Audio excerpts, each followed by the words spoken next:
তুমি যখন প্রশ্ন করো আমি কি তোমায় ভালোবাসি, অন্ধকারে লুকিয়ে মুখ আমি নিজের মনেই হাসি। উত্তরে কি বলবো বলো? বিশ্বকোষেও হয়তো নাই। উথাল পাথাল খুঁজে মরি, কোথায় যোগ্য শব্দ পাই?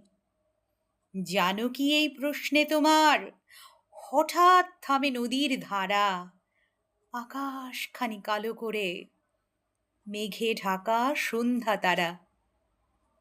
তার চেয়েও গভীর ঘন লজ্জা ঢাকে আমার মুখ। পাইনে খুঁজে একটি কথাও, শঙ্কা ভয়ে কাঁপে বুক। এতদিনেও বোঝেনি যে আজ বোঝাবো কোন ভরসায়।